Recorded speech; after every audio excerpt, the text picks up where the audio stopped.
Okay. So in terms of the morphology or microstructure wise, what we show here are the gamma phase, and then it has some alpha I, alpha prime in there. And in this transformation, initially all gamma, but then a locally the portion transform from gamma to alpha prime. This would make the surface, if you polish it initially flat, it will make the surface not flat. It will have this wavy structure. Some go up, some goes down. The formation of so-called unevenness or tilting of the surface. This would happen. Okay. And then in terms of the so-called microstructure, at higher temperature, but how high? Still below the so-called Martensite temperature, we're going to have the relatively coarser alpha prime distributed within the gamma phase. At the lower temperature, we are going to have even more of this Martensite phase, this so-called closely spaced lace structure. Okay.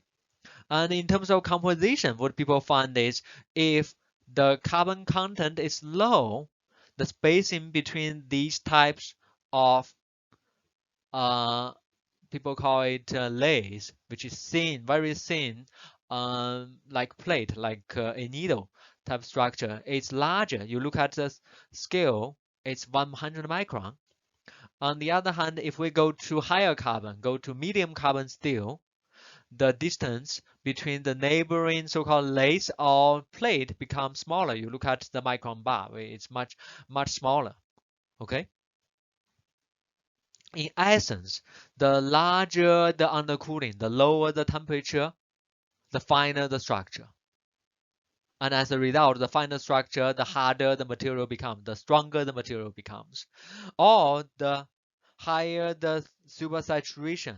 If you have start with initially higher carbon content, then when you quench to low temperature, it has a higher so-called supersaturation. Then the material microstructure is also finer, which means the layers are even closer spaced, and because of that, the dislocation cannot move very far. The material become harder, or at the same time become stronger. You need it gives a much higher so-called yield strength and tensile strength.